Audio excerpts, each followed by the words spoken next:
What's up, everybody? I am back with a new spoiler movie review with the Christmas holiday. I started off strong with the movie I completely forgot was a Christmas movie, Trading Places, starring Eddie Murphy and Dan Aykroyd. Um, yeah, this I didn't even realize it had a novelization hook to this. Um, but before I continue, please like this video, leave a comment below, let me know what you guys think. Have you seen this before? It's probably the first time, or at least one of the rare times. Mind you, this was in early in his career. This is probably like the few times where Eddie Murphy isn't like the top billing name, because this early on he was still, him and Dan Aykroyd was pretty much like on a incline after this film, especially after SNL. It's directed by John Landis, written by Timothy Harris, Herschel Wingrod. It also stars Ralph Bellamy, Jim Lee Curtis, Denholm Elliott, Don. Oh, let me get to the cast. Dan Aykroyd plays Louis Winthrop III. Eddie Murphy plays Billy Ray Valentine. Ralph Bellamy and Don Ameche plays Randolph and Mortimer Duke, the Duke brothers.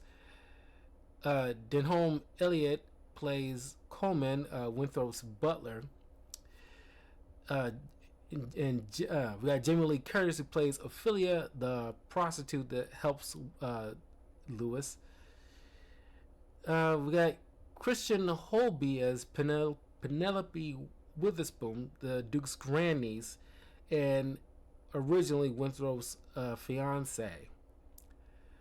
And we got Paul Gleason as Clarence Beeks, the head of security for Duke and Duke.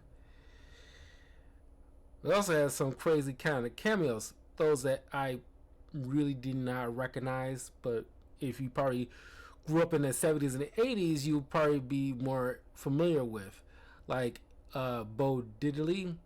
That's kind of a crazy name. We got Muppets puppeteers Frank Oz and Richard Hunt as a police officer in Wilson, the Duke's brother on the trading floor. Aykroyd's former SNL colleagues Tom Davis and Al Franken as train baggage handlers.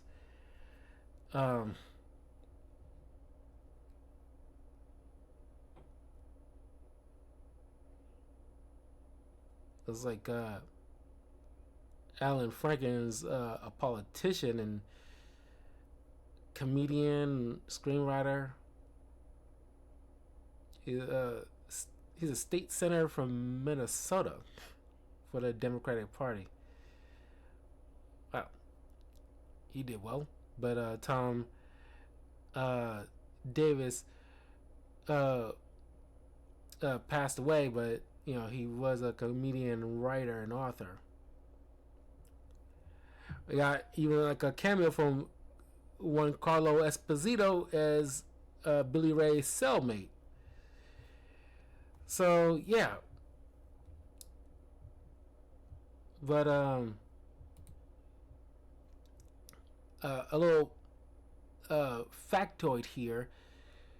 Of course, Eddie Murphy was like the rising star during this time. It's really catapulted him to doing things like Beverly Hills Cop, which came right after Trading Places. But Dan Aykroyd, prior to Trading Places, was struggling to really in his career after SNL, but thanks to the success of this movie, he then began his career in Ghostbusters films, Spies Like Us, and Dragnet, and the comedy drama Driving Miss Daisy, which I didn't even know he was in that movie. Only thing I remember Driving Miss Daisy was Morgan Freeman. I haven't seen Driving Miss Daisy but the one time, and I was like a little kid. I didn't really retain all that much information. Uh, uh, and I knew, because I don't know, people tend to forget that Jamie Lee Curtis is attractive, especially in her younger years. There's quite a few nude scenes in, at least in terms of seeing women's breasts in this film. God, sometimes I miss 80s movies because they didn't shy away from stuff. Unlike today, couldn't make Trading Places today because especially not to the depths it went because people are so freaking sensitive. But Jamie Lee Curtis was like stunningly good looking in this. But then you see her in like the movie True Lies, and she had like a body. Like, oh man, you tend to forget that because she got older. But it's like, wow. But forewarning, it was early '80s. They didn't shy away, nor should have shied away for any type of racial components. It it wasn't like demeaning, because we have Dan Aykroyd who had in one scene doing blackface. Now it wasn't to demean anybody, mind you, so don't go out and try to boycott Dan Aykroyd. It's not too dissimilar to Robert Downey Jr.'s portrayal in Tropic Thunder. There's context behind that stuff. There's comedy behind that stuff. So it isn't just to demean a culture. So don't get all your undies in a bunch over it. Also, the use of the N word is in there. But there's a particular context that's being used to show like the evilness of the brothers in like the halfway point of the film, or getting towards like the third act. So I thought I'd point that out. The premise is pretty much based off the Mark Twain book, The Prince and the Pauper, where a wealthy prince trades places with this beggar to see how their lives would be, what their lives would be like, kind of like a nature versus nurture, which is one of the Duke brothers' ideas, because they had this kind of discussion. It's like yeah, people's circumstances is based on their environment, not because they're born that way. Which in a way kind of proves to his point that given certain environments could result in people just being in like a poor state.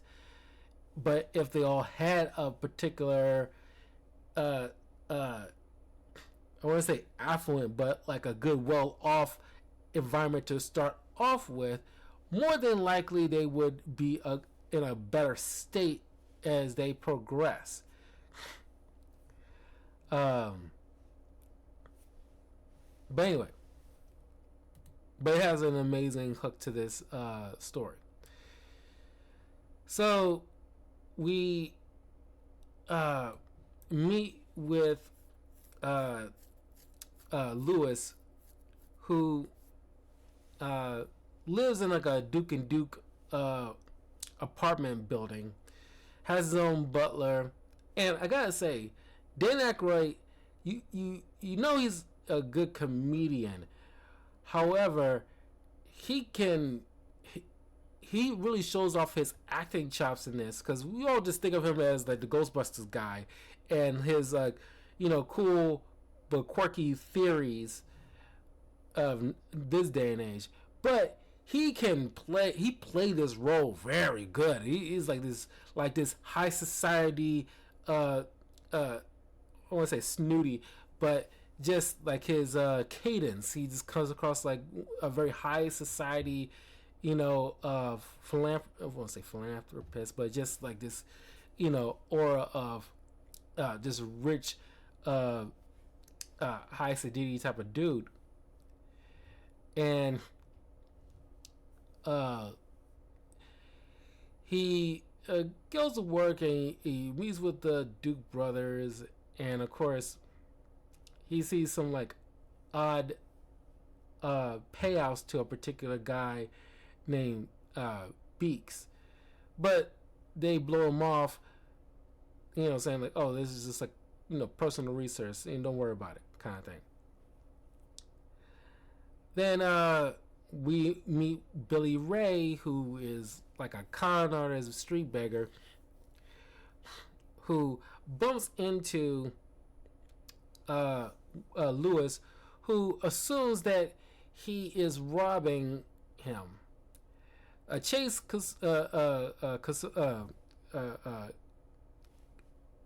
happens inside the offices of the Duke and Duke, and because they're what do you call them? They're commodities brokerage firm. Billy Ray gets arrested. Then this gives the Duke brothers an idea. Okay, we'll use Lewis to trade places, to orchestrate a trade places with this this black man. So they frame Lewis as a thief, philanderer, because they pretty much took everything.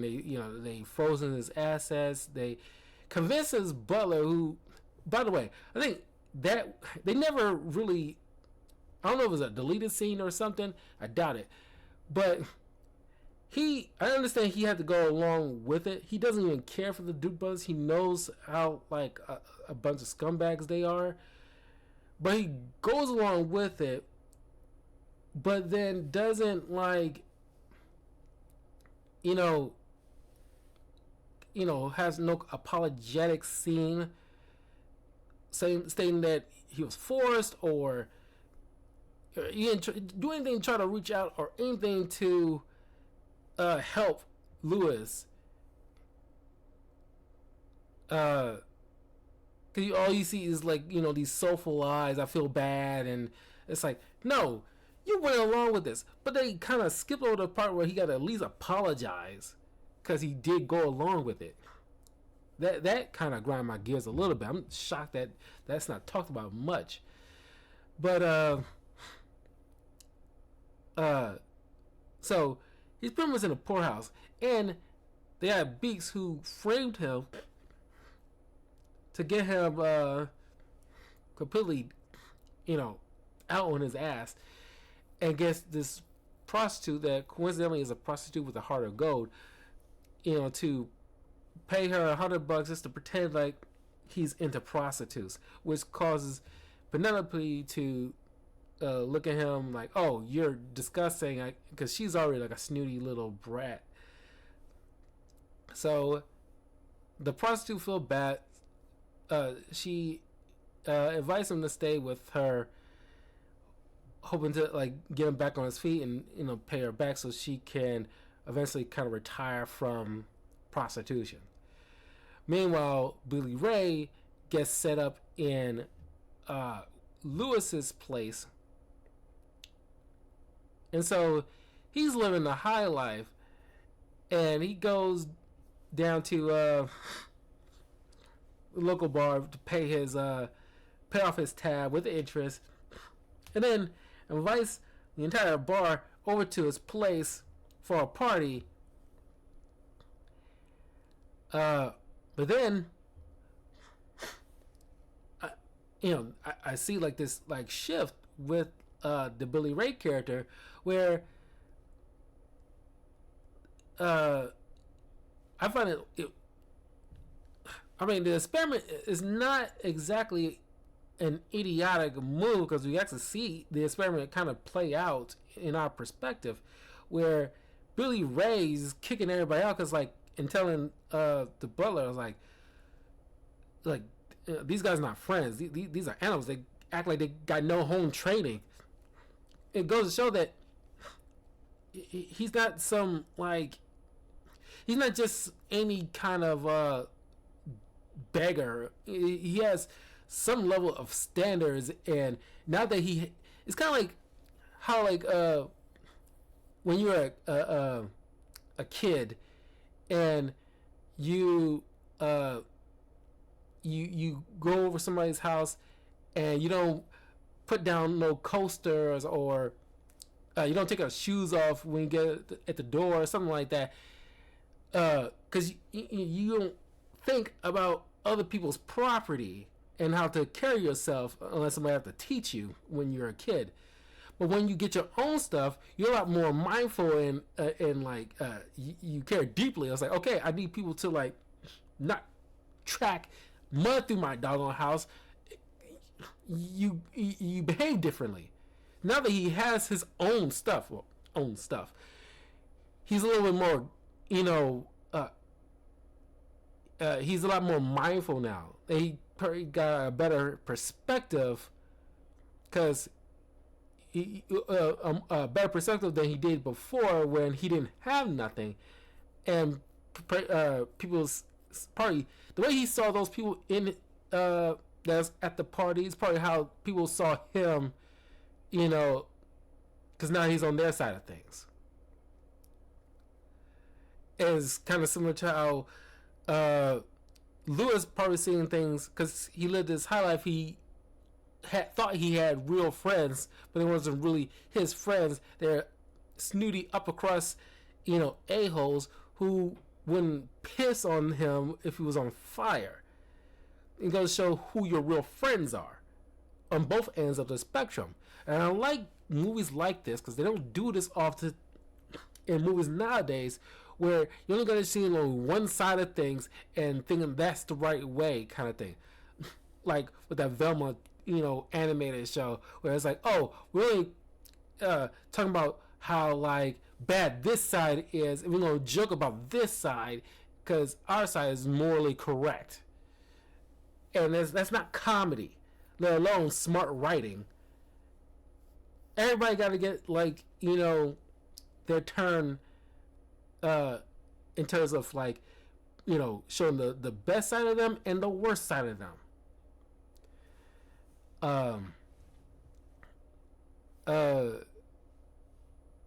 And of course, it's a holiday movie, so we get a little progression through Christmas, get to New Year's, or at least the day after New Year's. So I guess you can also quantify this movie as like a New Year's movie, technically.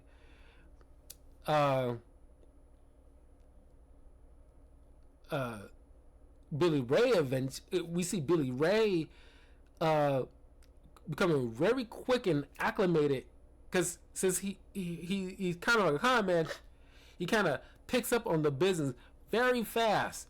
It kind of reminds me, like, with Jay-Z. He like hustles CDs out of his car and all the other stuff. So it stands the reason why he took those skills and became a big mogul that he is. And the way the Duke brothers explained how their job works, Billy is like, oh, so yeah, you're basically bookies. And it's like, simplified it like that. And the way they describe that work is the same, because like, yeah, you know what a bookie is people when like you go to like a racetrack and you place in bets. The bookie gets the percentage of the earnings, no matter if you win or lose. They still get their cut. That's essentially in like a broader sense of what brokers do. So I'm pretty sure there's other little tidbits to that, but to simplify, that's basically what it is. So as soon as he said like, "Oh, you guys like bookies," that's when I understand it like that. That was like smart writing. Um, and by the way, the director, he did make some good movies, but he also made like some few bad ones. He did like the Kentucky Fried Chicken movie, National Lampoon's Animal House, The Blues Brothers, Trading Places, Three Amigos, Coming to America, and of course, Beverly Hills Cop 3, which I know is a stinker. However, speaking of Coming to America, it's crazy this exists in the same universe as uh, uh, Coming to America 5 years later, we see like the Duke brothers in poverty. Spoiler alert. Like I said, it's a spoiler review. But it's just like, and in Coming to America 2, there's like a homage to the brothers in a particular scene, trying to maintain that continuity. So I thought that was, we rarely get to see that in certain movies outside of like the MCU or the DCU. So uh, Lewis is like, oh, like he's just like down on his luck. He thinks like, oh my god, my life is over. Is pointless. He sneaks into the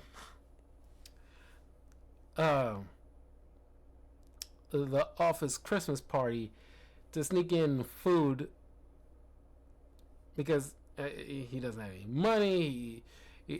He's drunk, and he's trying to plant drugs in Billy's office, but he gets caught. But he manages to escape because he ended up buying like a gun earlier in the movie. So as he's making his way drunkenly out of the building, Billy Ray sneaks a joint from one of the drugs he tried to plant on him to go to the man's bathroom and try to smoke the joint. The brothers end up going to the bathroom, and he overhears them about this whole experiment they pulled on him and Lewis. So he tracks down Lewis, who fails to off himself, and then he explains to him and Ophelia and the butler Coleman the entire situation. That's what I'm saying. Like Coleman knew, obviously, maybe not in detail, but he knew they were up to something, and he, sit there and pretend like he didn't know Lewis. That still didn't sit right with me, and there needed to be a scene to address that. But when they saw on the news that Beeks, who paid Ophelia to flirt with him, they realized, oh, the pay stub that Lewis and Billy found before clearly was meant to pay out this underhanded scheme that the brothers tend to hire this guy for. So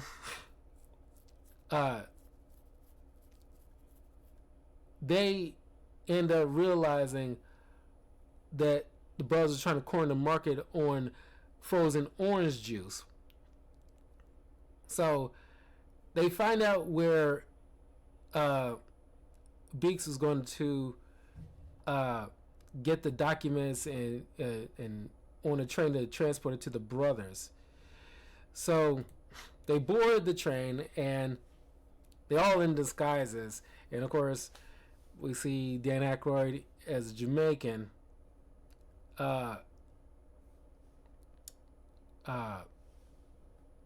I enjoyed this movie, but more so it's just like a regular movie, not like a comedy. Because I don't recall like really laughing out loud in certain scenes. I just was just really invested in the storyline. Sure, there's comedic moments. I'm pretty sure if you watch this for the first time, you having some laugh out loud moments. But I remember seeing this as a kid quite a few times. I'm pretty sure I laughed quite a bit. But as I'm older, I'm really just engaged with the story. I acknowledge it's a comedy, but I don't remember really like laughing heavily. I was like, man, this is a really good story, and I'm just heavily invested in. So they sneak on board and switch out the documents with forged ones. But they end up getting caught. And this New Year's, mind you, we see like a young Jim Belushi in like a gorilla outfit. And interrupting this whole entire situation. And of course, this train is also transporting this gorilla, and the gorilla thinks that Jim Belushi in a gorilla costume is a legit gorilla, and Beaks knocks him out, and the gorilla gets, agitated and knocks him out. Then tying Beaks up and placing him inside the gorilla costume, inside the gorilla cage, bound for Africa. And of course, this obviously clearly depicts this gorilla sexually assaulting Beaks, at least hinting at that. It's kind of like with the Ace Ventura 2, where the main villain gets like grabbed by a gorilla. So we got Billy Ray pretending to be Beaks, doing his deep throat shtick, handing the forged documents in exchange for the briefcase full of money. Then they pull all their money. Coleman, Ophelia, Billy Ray, and whatever Lewis has, because mind you, his assets was frozen, so I don't think he has anything. But he has the knowledge on how the stock market works, so he knows that the orange crops are going to be fine through the course of that winter. So they was going to turn a profit, while the Duke brothers get faulty information, thinking like, oh, the winter kind of messed up the orange crops, so they can buy, since it's going to be kind of rare, they can corner the market and buy it all up. But once they get to the moment, of course, Lewis and Billy Ray clean house. The Dukes get caught. They're completely bankrupt. One of them gets a heart attack, and it's like, no, your brother, he's having a heart attack. You're like, how come? That still gets to me. That actually did still get a laugh out of me. It's like, God dang, they don't care about each other. They're that greedy. So the movie ends with Lewis, Billy, Coleman, and Ophelia on this tropical island, say Croix was where it was shot, where they celebrate their wealthy earnings, and that's where the movie ends. I also want to kind of point out, because as a kid I was a little confused. Of course I was confused. I was a kid. I didn't understand about stocks and everything like that. But in case people were a little bit confused, here's the ending explained a little bit simply.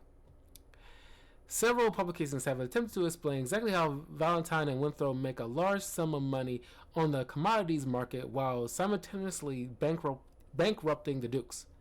The fake crop report created by Valentine and Winthrop indicates to the Dukes that the orange crop will be poor, making the limited stock more valuable.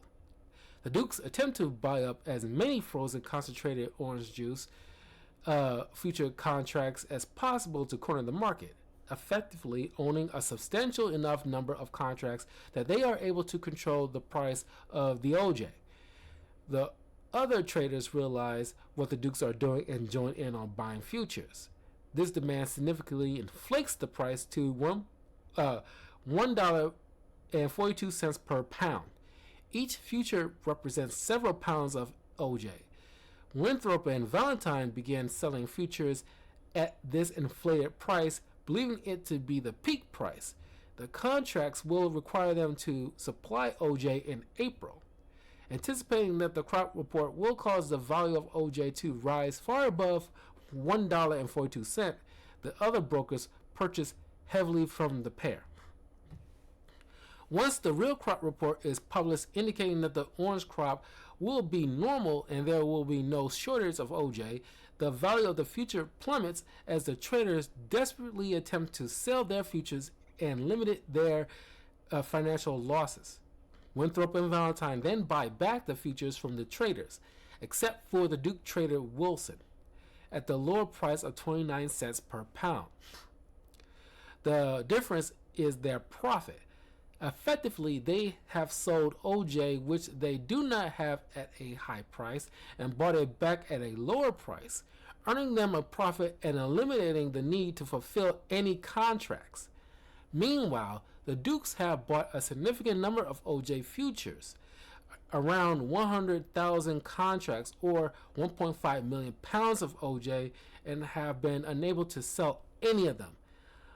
When trading closes, they must meet the margin call, essentially a deposit for holding the futures contracts. In addition to their basic financial loss from buying futures at up to $1.42, they are now worth only 29 cents. The margin call for holding the futures gives them a total loss of $394 million, which they do not have, requiring the sale of all of their assets. So yeah, effectively bankrolling all of them. So yeah, this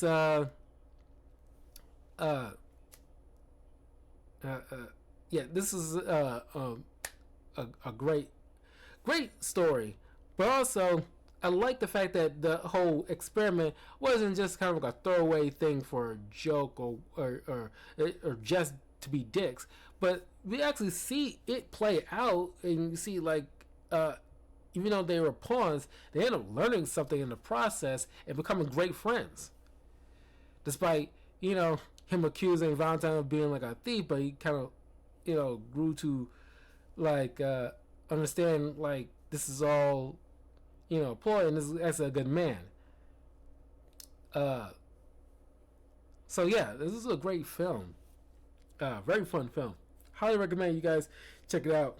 Don't get your butt twisted up over certain racial things. It's all jokes, people, and there's context to that.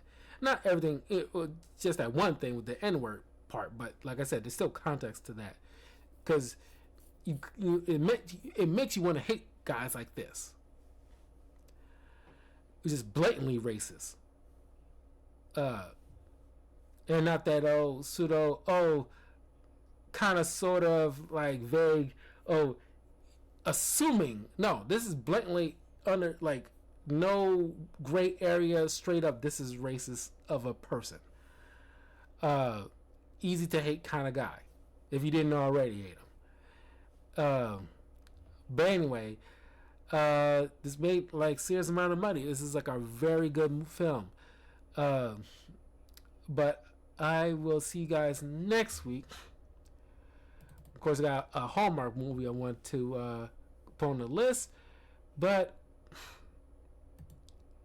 I'll probably just leave it as a surprise and see because I might want to go with like a animated film, because there's quite a few animated specials that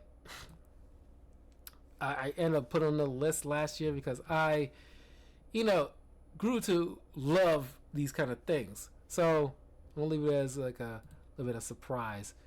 So I will see you guys next week. Take care. And I got a comic book movie I want to review.